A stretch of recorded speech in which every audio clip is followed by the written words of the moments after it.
أعوذ بالله من الشيطان الرجيم بسم الله الرحمن الرحيم ألف لام ميم أحسب الناس أن يتركوا أن يقولوا آمنا وهم لا يفتنون دوبارہ الف لام میم احسب الناس ان یترکوا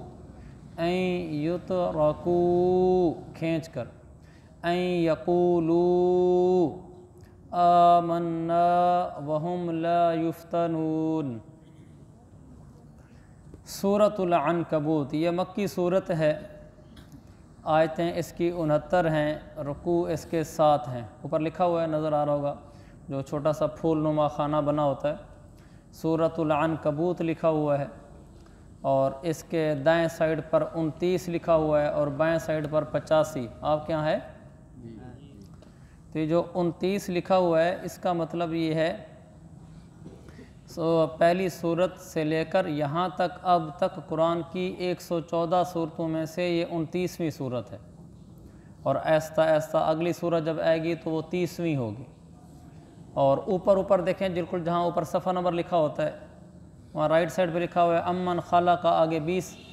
اس کا مطلب یہ ہے کہ 20واں پارہ ہے جو لفظ امن خلق سے شروع ہوتا ہے، اور بائیں ہاتھ پر اوپر لکھا ہوا ہے العنکبوت 29، یعنی یہ ترتیب سے 29ویں صورت ہو چکی ہے، اور کل قرآن کی 114 صورتیں ہیں۔ تو سورۃ العنکبوت سے پہلے جو 29 ہے تو اس کا مطلب یہی ہے کہ ترتیب کے لحاظ سے یہ 29ویں نمبر کی صورت ہے۔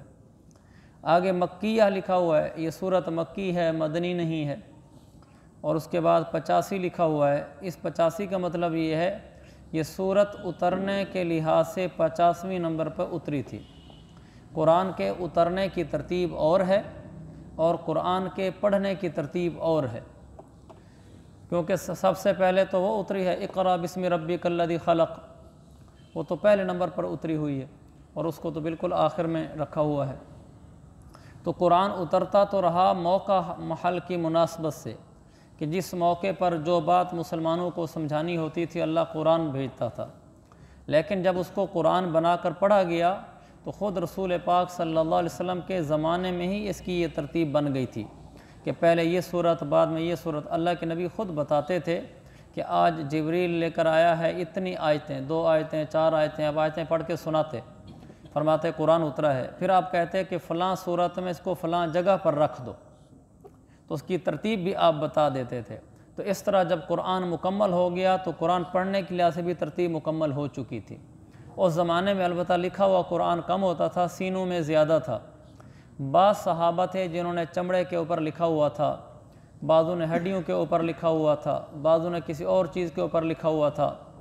تو وہی قرآن حضرت عثمان رضی اللہ عنہ کے زمانے میں پھر جمع کیا گیا۔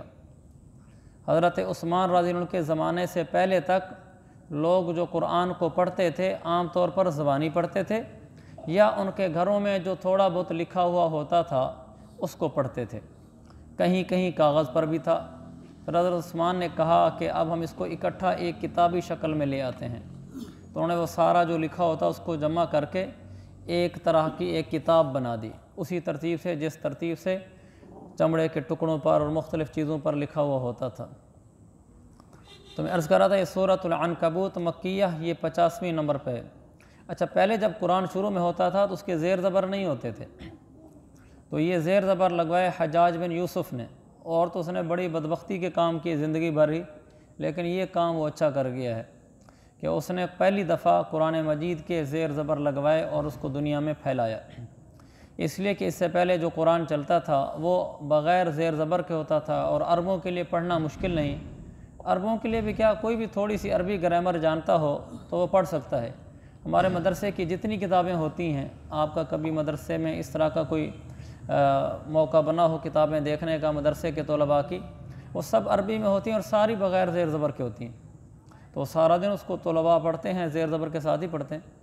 وہ تھوڑی سی بھی آدمی گرامر اگر پڑھ لے تو یہ قرآن بغیر زیر زبر کے، قرآن تو کیا کوئی بھی عربی عبارت بغیر زیر زبر کے بھی لکھی ہو تو آدمی اس کو بالکل آسانی سے زیر زبر لگاتے ہوئے پڑھتا ہوا چلا جاتا ہے۔ اس لیے یہ جو حافظ عالم ہوتے ہیں ان سے اس طرح کی غلطی بہت کم ہوتی ہے کہ ان کی زیر زبر کی غلطی ہو جائے۔ یہ تو ہو سکتا ہے کہ وہ آیت بھول جائے گا، اس کو یاد نہ رہے، لیکن یہ نہیں ہو سکتا بظاہر کہ وہ لفظ پڑھنا کسی اور طرح تھا، زیر زبر کے لحاظ سے غلطی کر جائے، ایسا نہیں ہوتا۔ تو حجاج بن یوسف نے پہلی دفعہ اس کے زیر زبر لگوائے۔ اب بھی میں نے حرم میں ایک آدمی کو دیکھا تھا، وہ قرآن پڑھ رہا تھا اور اس پر زیر زبر نہیں لگے ہوئے تھے، اور تھا بھی دوسرے رسم الخط میں۔ ہمارے ہاں رسم الخط اور ہے، سعودیہ کا رسم الخط اور ہے، دیگر بعض ممالک کا رسم الخط اور ہے۔ رسم الخط کا مطلب لکھنے کا طریقہ، ہمارے ہاں جس طرح لکھا ہوا ہوتا ہے اس سے تھوڑا سا بدلا ہوا ہوتا ہے۔ کم از کم آپ حضرات میں سے جو حضرات حرمین جا چکے ہیں وہاں انہوں نے دیکھا ہوگا، وہاں قرآن دو قسم کے رکھے ہوتے ہیں۔ پاکستانی کہتے ہیں کہ یہ پاکستانی قرآن ہے، یہ عربی قرآن ہے۔ قرآن تو بھئی دونوں ہی عربی ہوتے ہیں، کوئی کہتے ہیں یہ اردو والا قرآن ہے، یہ عربی والا قرآن ہے، تو ایک دوسرے سے مانگ رہے ہوتے ہیں ادھر کوئی اردو والا قرآن ہے، تو قرآن ہوتا تو عربی والا ہی ہے، لیکن وہ ہمارے اردو طرز پہ لکھا ہوتا ہے، ہم لوگوں کو پڑھنا آسان ہوتا ہے۔ تو مختلف ملکوں میں اس کے لکھنے کا طریقہ بھی اور ہے، اسی طرح لکھتے ہیں لیکن تھوڑا بہت اس کے لکھائی میں فرق ہوتا ہے۔ تو یہ چند ضروری باتیں میں عرض کر رہا تھا۔ تو اس کی رائٹ سائڈ بھی لکھا ہوا ہے وہ پھول والے خانوں کے آیاتھا 69، یعنی اس صورت کی آیتیں 69 ہیں، رکوعاتھا 7، اس صورت کے رکوع 7 ہیں، اور صورت کا نام کسی خاص مرکزی لفظ کی بنیاد پر رکھا جاتا ہے۔ اس صورت کا نام عنکبوت ہے، عنکبوت مکڑی کو کہتے ہیں، اور اس صورت کی آیت نمبر 41 میں مکڑی کا تذکرہ ہے۔ وہ مکڑی کا تذکرہ اس حوالے سے ہے، اللہ تعالیٰ نے فرمایا کہ جو مشرکین ہیں ان مشرکین کے اعمال کی حیثیت ایسی ہے جیسے مکڑی کا جالا ہوتا ہے، مکڑی کا گھر ہوتا ہے۔ مکڑی کا گھر تو کوئی حفاظت کر سکتا ہے نہ کوئی فائدہ دے سکتا ہے، وہ تو بیچارہ بہت ہی کمزور ہوتا ہے۔ اسی طرح جو مشرکین ہیں ان کے اعمال بھی ان کی کوئی حفاظت نہیں کر سکیں گے آخرت کی، یہ بیچارے بہت کمزور اعمال ہیں جو اعمال مشرکین مکہ کر رہے ہیں۔ یہ پنکھے زیادہ نہیں چل گئے؟ تھوڑے سے کم کر دیں جی، ایک تو اس سے شور بھی ہو گیا ہے، دوسرے کچھ کمزور بھی بیٹھے ہوئے ہیں، یہ نہ کہ زکام ہو جائے۔ تو اس کی پہلی آیت ہے الف لام میم۔ الف لام میم کا مطلب یہ ہے کہ اس کا مطلب اللہ کے سوا کوئی نہیں جانتا۔ یہ انسان کی جہالت کا اعتراف ہو جاتا ہے کہ ہم جیسا انسان جب پڑھتا ہے تو سب سے پہلے مانتا ہے کہ جی مجھے کچھ نہیں آتا، بھلا ساری قرآن کی تفسیریں پڑھ ڈالو لیکن یہ نہیں آتا، مجھے یہ کہنا پڑے گا یہ مجھے نہیں آتا۔ تو انسان کا کمزور علم والا ہونا پہلے لفظ پہ ہی ظاہر ہو جاتا ہے، لیکن اس لفظ کا کوئی نہ کوئی معنی مطلب ہے ضرور، وہ اللہ نے ہمیں بتایا نہیں ہے۔ آگے فرمایا احسب الناس ان یترکوا ان یقولوا آمنا وهم لا یفتنون، کیا لوگوں نے یہ سمجھ رکھا ہے کہ انہیں یوں ہی چھوڑ دیا جائے گا کہ بس وہ یہ کہہ دیں کہ ہم ایمان لے آئے اور ان کو آزمایا نہ جائے؟ وَلَقَدْ فَتَنَّ الَّذِينَ مِن قَبْلِهِمْ، حالانکہ ہم نے ان سب کی آزمائش کی ہے جو ان سے پہلے گزر چکے ہیں، ان کو بھی آزمایا ہے۔ فَلَيَعْلَمَنَّ اللَّهُ الَّذِينَ صَدَقُوا، لہذا اللہ تعالیٰ ضرور معلوم کر کے رہے گا کہ کون لوگ ہیں جو سچے لوگ ہیں۔ وَلَيَعْلَمَنَّ الْكَاذِبِينَ، اور اللہ جھوٹے لوگوں کو بھی جان کر رہے گا۔ جانتا تو اللہ شروع سے ہی ہے، یعنی اللہ خود تمہیں تمہاری آنکھوں سے دکھلا دے گا کہ یہ سچے لوگ ہیں یہ جھوٹے لوگ ہیں، دین پہ چلنے والے سچے ہیں اور دین سے ہٹ کر چلنے والے جھوٹے ہیں۔ یہ دو آیتیں ہیں، اس میں یہ بیان کیا گیا کہ ایمان والوں نے کیا سمجھا ہے کہ وہ کلمہ پڑھ لیں گے، کہہ دیں گے آمنا، اللہ ہم کلمہ پڑھ کے مسلمان ہو گئے بس کافی ہے، آزمایا نہیں جائے گا؟ کہ نہیں، ایسا نہیں ہوگا، ہم ان کو آزمائیں گے کہ ہم نے ان سے پہلے والے لوگوں کو بھی آزمایا ہے۔ دین پر چلتے ہوئے بعض دفعہ آزمائشیں آ جاتی ہیں، یہ کوئی اس بات کی علامت نہیں ہے کہ رب ناراض ہے، اور بعض دفعہ دین کو چھوڑ کر چلتے ہوئے آدمی بڑا خوشحالی میں چل رہا ہوتا ہے، یہ اس کا یہ مطلب نہیں ہے کہ رب اس سے راضی ہے۔ راضی اور ناراض ہونے کی علامت صرف ایک ہے اور وہ ہے اتباع سنت، بس جو حضرت محمد مصطفیٰ آقا مدنی صلی اللہ علیہ وسلم کی سنت زندگی کے مطابق، ان کی لائی ہوئی شریعت کے مطابق زندگی گزار رہا ہے، اللہ اس سے راضی ہے، بھلا اس کے جسم کے 2 ٹکڑے کر دو، بھلا وہ غربت سے فوت ہو جائے۔ بعض صحابہ نماز کے دوران بھوک کی وجہ سے گر جاتے تھے، ایسی غربت، خود اللہ کے نبی کے گھر میں ایسی غربت کہ امی عائشہ فرماتی ہیں اپنے بھانجے حضرت عروہ بن زبیر سے کہ 2 مہینے تک ہمارے گھر میں چولہا نہیں جلتا تھا۔ انہوں نے کہا پھر خالہ جان گزارا کیسے ہوتا تھا؟ کہا الاسودان التمر والماء، کھجور کھا کر پانی پی لیا کرتے تھے۔ 2 مہینے ازواج مطہرات کے گھر میں کوئی ایک چیز آگ پر نہیں پکتی تھی جو کھائی جا سکے۔ کتنی بڑی آزمائش ہے۔ ہم تو شاید 2 دن بھی ایسے نہ گزار سکیں، اور اگر ہم 2-4 نمازیں بھی پڑھتے ہوں تو ہمیں تو اللہ پر اعتراض شروع ہو جاتے ہیں کہ میں تو نماز بھی پڑھتا ہوں اور میں تو مسجد بھی جاتا ہوں اور میرے ساتھ یہ ہو رہا ہے، دیکھو وہ تو کچھ بھی نہیں کرتا، وہ بڑے عیش و عشرت میں ہے۔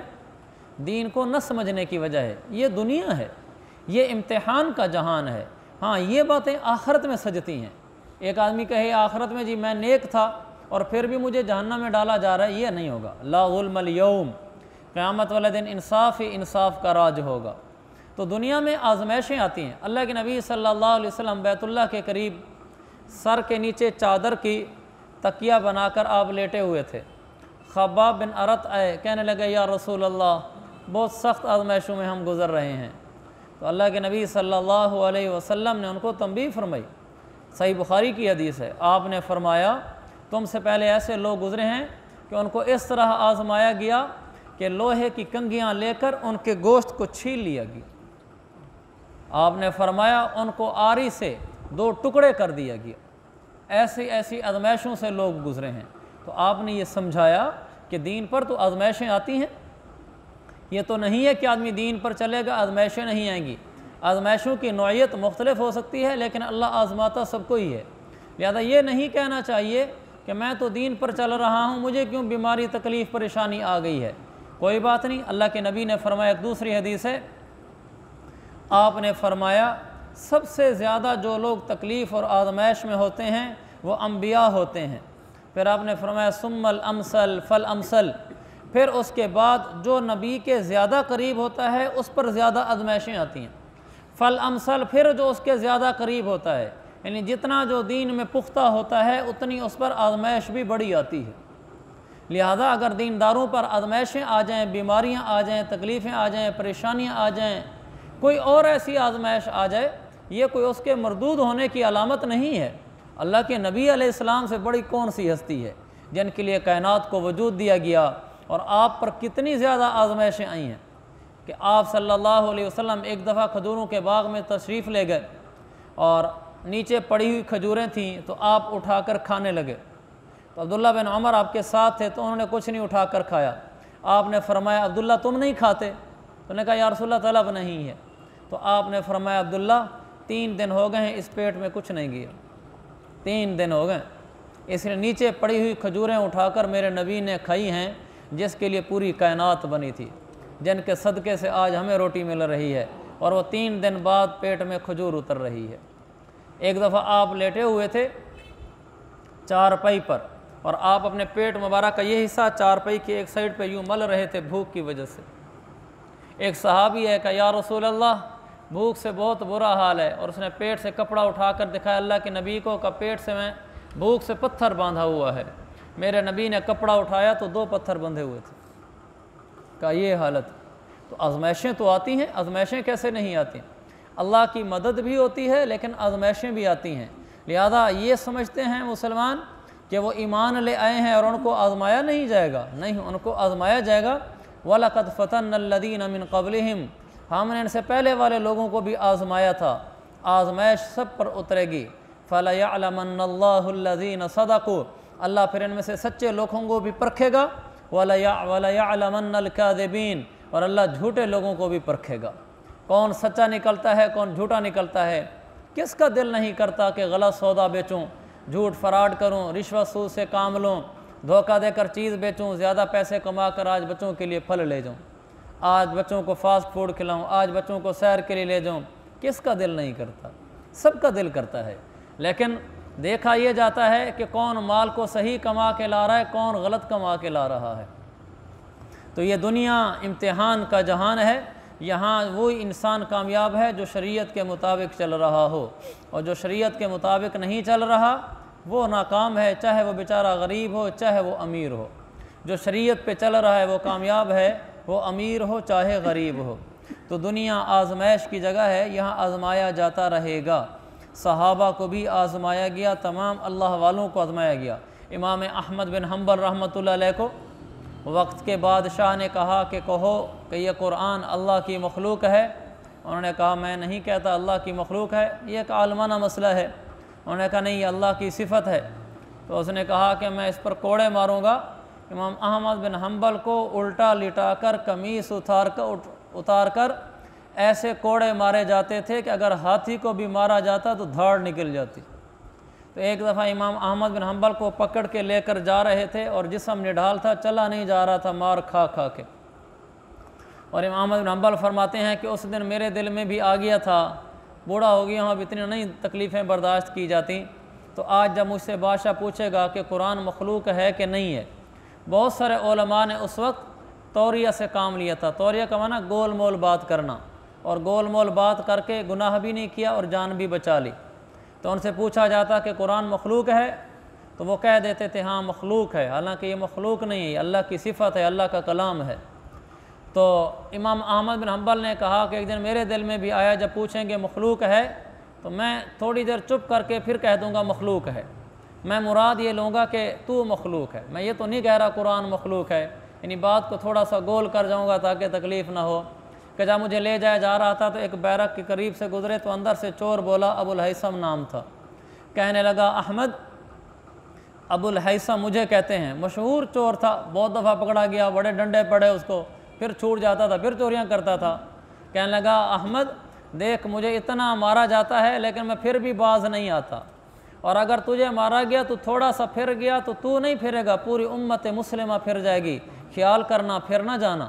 کہتے وہ بار بار کہتے تھے، پھر جب ان کو زور سے نعوذ باللہ ڈنڈا پڑتا تھا، گرز پڑتا تھا، درہ پڑتا تھا حضرت امام احمد بن حنبل کو، تو فرماتے تھے رحم اللہ ابا الہیثم، رحم اللہ ابا الہیثم۔ روندھی آواز نکلتی تھی، ہمت نہیں ہوتی تھی، نحیف سی آواز سے کہتے تھے رحم اللہ ابا الہیثم، اللہ ابو الہیثم پہ رحمت فرما، رحمتیں نازل فرما کہ اس نے میرے دل کو جما دیا ہے، ورنہ آج احمد بھی ہٹنے لگا تھا۔ اس لیے میرے عزیز بھائیو، دین پر چلتے ہوئے آزمائشیں بھی آ جاتی ہیں۔ یہ کبھی نہ سوچنا کہ ہم تو دین پہ چلنے والے لوگ ہیں، ہمارے گھر یا ہمارے ساتھ یہ کیوں ہو رہا ہے۔ بڑوں کے ساتھ ہوا تو ہم تو کوئی چیز نہیں ہے، بلکہ یہ بعض دفعہ علامت ہوتی ہے پریشانیاں آنا دیندار آدمی پر کہ اللہ کے زیادہ قریب ہو چکا ہے، یہ اس کے لیے علامت ہے۔ اس لیے کہ حدیث میں ہے اشد الناس بلاء الانبیاء، لوگوں میں سب سے زیادہ آزمائش اور مصیبتیں انبیاء پر آتی ہیں، ثم الامثل فالامثل، جیسا کہ میں نے عرض کیا، پھر جو نبیوں کے قریب ہو، پھر جو اس کے قریب ہو، پھر جو اس کے قریب ہو۔ ایک صحابی نے آ کر کہا یا رسول اللہ آپ سے محبت ہے مجھے۔ آپ نے فرمایا غور کر کے پھر بتا کیا کہہ رہا ہے۔ کہنے لگا یا رسول اللہ مجھے آپ سے محبت ہے۔ آپ نے فرمایا سوچ لے، پھر تیری طرف فقر و فاقہ غربت ایسے دوڑ کر آئے گی جیسے پانی ڈھلوان کی طرف دوڑ کے آتا ہے، پھر اس کے لیے تیار ہو جاؤ کہ حالات آئیں گے اگر دین کا نام لیا ہے تو اللہ تعالیٰ کا نظام ہے، کسی پر حالات تھوڑے ہیں، کسی پر زیادہ ہیں، لیکن ہر آدمی کسی نہ کسی حالت سے گزرتا ہے۔ کسی کے حالات دوسروں کو معلوم ہوتے ہیں، کسی کو معلوم نہیں ہوتے، لیکن ہر آدمی اپنے لحاظ سے آزمائشوں میں ضرور ہوتا ہے، وہی جانتا ہوتا ہے۔ تو اس آیت کا درس اور پیغام میرے اور آپ کے لیے یہ ہے کہ ہم نے دین کو تھامے رکھنا ہے، چاہے جتنی ہی پریشانیاں آزمائشیں ہمارے اوپر آ جائیں، مصائب آ جائیں، تو ہم نے اس کو یہ نہیں سمجھنا کہ ہمارے اوپر کیوں آ رہی ہیں، یہ آتی رہتی ہیں، اس کی وجہ سے دین سے پیچھے نہیں ہٹنا، دین کو تھامے رکھنا ہے۔ غربت آ جائے پھر بھی تھامے رکھنا ہے، ذلت آ جائے پھر بھی دین کو تھامے رکھنا ہے، زندگی کے کسی موڑ پر دین کو نہیں چھوڑنا۔ ام حسب الذین یعملون السیئات ان یسبقونا ساء ما یحکمون، جن لوگوں نے برے کام کیے ہیں کیا وہ یہ سمجھتے ہیں کہ وہ ہم سے آگے بڑھ جائیں گے؟ بہت برا اندازہ وہ لگا رہے ہیں، برے کام کرنے والوں کی تدبیر کوئی اللہ سے آگے نکل جائے گی؟ کہ بڑے غلط فیصلے کر رہے ہیں، برے اعمال کرنے والوں کے اوپر اللہ کا فیصلہ غالب آئے گا۔ من کان یرجو لقاء اللہ فإن اجل اللہ لآت، اس کو لات نہیں پڑھنا، لآت، کیونکہ الف کے اوپر کھڑی زبر آ گئی ہے، جب حمزہ کے اوپر کھڑی زبر آ جائے تو پھر اس کو حمزہ کی آواز دیتے ہیں، لآت۔ وَهُوَ السَّمِيعُ الْعَلِيمُ، جو آدمی بھی اللہ سے ملنے کی امید رکھتا ہو اسے یقین رکھنا چاہیے کہ اللہ کی طرف سے مقرر کی ہوئی میعاد ضرور آ کر رہے گی، اور وہی ہے جو ہر بات کو سنتا، ہر چیز کو جانتا ہے۔ ہمیں اللہ سے ملنے کی امید ہے کہ ہم اللہ سے ملاقات کریں گے، تو یہ یقین رکھنا چاہیے کہ ایک دن قیامت آئے گی، دنیا کا جہان ایک دن چھوٹ جائے گا، قیامت والے دن انسان جائے گا۔ یومئذ تعرضون لا تخفی منکم خافیہ، قیامت والے دن سب انسان اٹھیں گے، اللہ کی بارگاہ میں پیش ہوں گے، سارے اعمال سامنے لے جائیں گے۔ فَأَمَّا مَنْ أُوتِيَ كِتَابَهُ بِيَمِينِهِ، جس کو نام اعمال دائیں ہاتھ میں ملے گا، وہ کہے گا ہا ادھر آؤ ادھر آؤ، اقرؤوا کتابیہ، میرا نام اعمال پڑھو، انی ظننت انی ملاق حسابیہ، مجھے دنیا میں ہی یقین تھا کہ میں نے اپنے رب سے ملنا ہے، اور آج وہ وقت آ گیا ہے۔ تو وہ لوگوں کو اپنا نام اعمال دکھلا رہا ہوگا کہ مجھے دنیا میں یقین تھا میں نے رب سے ملنا ہے، تو اللہ تعالیٰ فرمائے گا فَهُوَ فِي جَنَّةٍ عَالِيَةٍ، اس کو بڑی جنت مبارک ہو، قُطُوفُهَا دَانِیَةٌ، جس کے اندر میوے جھکے ہوئے ہوں گے۔ اللہ فرمائے گا کُلُوا وَاشْرَبُوا ہَنِیئًا بِمَا أَسْلَفْتُمْ فِي الْأَيَّامِ الْخَالِیَةِ، دنیا کی زندگی میں جو عمل کر کے لائے ہو اس کے انعام میں آج تمہیں مزے سے کھانا پینا مبارک ہو۔ اس کو اللہ تعالیٰ فرماتا ہے یہاں اس آیت میں من کان یرجو لقاء اللہ، جس کو امید ہو کہ میں نے اللہ سے ملنا ہے تو یقین رکھے کہ ایک دن اللہ کی مقرر کی ہوئی میعاد آئے گی، اور اس دن نیک لوگ اپنے نام اعمال دوسروں کو دکھلا رہے ہوں گے، کہیں گے میں دنیا میں یقین تھا کہ ایک دن اٹھنا ہے، آج اٹھائے ہیں۔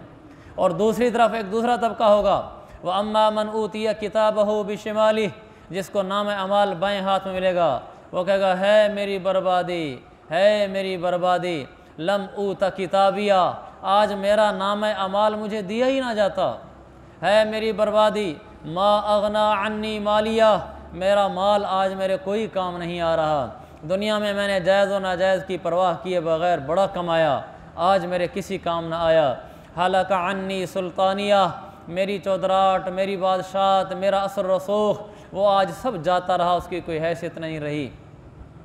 اللہ تعالیٰ فرمائے گا اس کے بارے میں خذوہ فغلوہ، پکڑو اس کو اور اس کے گردن میں توق ڈالو، ثم الجحیم صلوہ، پھر اس کو جہنم میں جا کے پھینک دو۔ تو میرے عزیز بھائیوں، دنیا کی زندگی بہت تھوڑی ہے، شیطان نے بڑے دھوکے میں ڈالا ہے، سارا دن ہم بازاروں میں رہتے ہیں، ہر طرف ہم ریل پیل مال کی دیکھتے ہیں، کسی کے بارے میں سنتے ہیں اس کا کاروبار ترقی کر گیا، کسی کے بارے میں سنتے ہیں اس کے بیٹے کی بڑی اچھی نوکری لگ گئی، کسی کے بارے میں سنتے ہیں کہ اس نے آج ایک فون کر کے فلاں ادارے میں اپنا کام کروا لیا، کسی کے بارے میں سنتے ہیں اس نے بڑا اچھا گھر کوٹھی بنا لی، کسی نے گاڑی کا ماڈل بدل لیا۔ سارا دن ہم یہی دیکھتے ہیں، یہی سنتے ہیں اور یہی سوچتے ہیں، ہمیں ایسے لگتا ہے جیسے مرنے کے بعد کوئی جہان بھی نہ ہو۔ ہاں ٹھیک ہے مسلمان ہیں، ہوگا کوئی جہان، نہیں میرے بھائیو، ہوگا نہیں، وہ ہے۔ ایک دن میں نے اور آپ نے اترنا ہے قبر کے پیٹ میں، یہاں سے جانا ہے، اور ایک دن وہ دن آنا ہے کہ جب قبر میں ہم پڑے ہوئے ہوں گے اور فرشتے آ کر ہم سے پوچھیں گے کہ بتا دنیا میں کیسی زندگی گزار کے لایا ہے۔ تو میرے عزیز بھائیو، یہ دنیا ہر طرف ہمیں دھوکے میں ڈالی ہوئے ہے، اسی نے ہمیں غفلت میں ڈال رکھا ہے، ہر طرف مال مال، عہدے، حسن و جمال، پیسہ روپیہ، اسی کی دوڑیں ہیں، اور ہم آخرت کو بالکل بھولے بیٹھے ہیں، جبکہ آخرت ہمارے سر کے اوپر ہے۔ اللہ تعالیٰ فرماتا ہے قرآن میں لوگوں کے قریب آ چکا ہے حساب کتاب کا وقت، اور یہ ابھی تک وہم فی غفلۃ معرضون، یا وہم معرضون فی غفلۃ، 17ویں پارے میں اقترب للناس حسابہم، لوگوں کے حساب کا وقت بڑا قریب آ چکا ہے اور یہ ابھی تک غفلت میں پڑے ہوئے ہیں۔ اللہ تعالیٰ اس غفلت سے مجھے بھی نکالے، آپ کو بھی نکالے۔ یہ ضرور کیا کریں آپ بھی اور میں بھی، جب ہم اپنے آپ سے اوپر والے کو جب دنیا میں دیکھیں، ضرور اپنے سے نیچے والے کو دیکھیں۔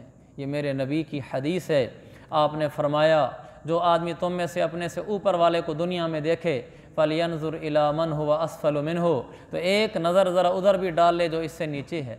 نظر سے مراد یہ نہیں ہے کہ جا کر اس کو دیکھے، تصور کی نظر ہی چاہے ڈال لے۔ کسی کو آپ نے دیکھا کہ اچھا اس کا گھر تو میرے گھر سے زیادہ بڑا ہے، میرا گھر چھوٹا ہے، فوراً آپ ان کو سوچیں جو لوگ جھونپڑیوں میں رہتے ہیں، آخر وہ بھی تو انسان ہیں۔ آپ نے دیکھا فلاں کے پاس سواری ہے، میرے پاس سواری چھوٹی ہے، ان کو بھی تو دیکھیں جن کے پاس سائیکل ہے۔ آپ کے پاس سائیکل ہے تو سوچیں وہ بھی تو ہیں جن کے پاس پاؤں بھی نہیں ہیں۔ تو میرے عزیز بھائیو، نیچے دیکھتے رہیں گے، آخرت کے لیے آگے بڑھتے رہیں گے۔ اگر دنیا میں اوپر دیکھتے رہیں گے، بس پھر دنیا کی طرف ہی بڑھتے رہیں گے. پھر جتنے دین پہ چل رہے ہوں گے اسی پر ہم سمجھ رہے ہوں گے میں تو بڑا دیندار ہوں, لوگ تو اتنا بھی نہیں کرتے, میں تو الحمدللہ کوئی نماز نہیں چھوڑتا, اور وہ دیکھے کیسے ڈوبے ہوئے ہیں دنیا میں. اس لیے کہ اب ہماری نظر دنیا پر ہے. جب دنیا پر نظر نہیں ہوگی, دین پر ہوگی, پھر ہم کہیں گے کہ یار دنیا تو میرے سے اور بہت سے لوگوں کے پاس کم ہے. اور دین میں کیا کرنا, میرے آقا نے فرمایا جب دین میں کسی کو دیکھو تو پھر اپنے سے اوپر والے کو دیکھو. دین میں اپنے سے اوپر والے کو, یار فلاں آدمی تو مجھ سے پہلے مسجد میں پہنچ جاتا ہے, میں ہمیشہ اس سے لیٹ پہنچتا ہوں. فلاں آدمی تو شریعت پر چلتا ہے, میں نہیں چلتا. فلاں آدمی تو ایسے نہیں دین پر چل رہا ہے, میں ایسا نہیں کر رہا. ہمیشہ اپنے سے اوپر والے کو دیکھنا دین میں, اور دنیا میں اپنے سے نیچے والے کو دیکھنا. دنیا کی زندگی بھی خوشحال گزرتی ہے, آخرت کی تیاری بھی آسان ہو جاتی ہے. اللہ تعالیٰ ہم سب کو توفیق عطا فرمائے.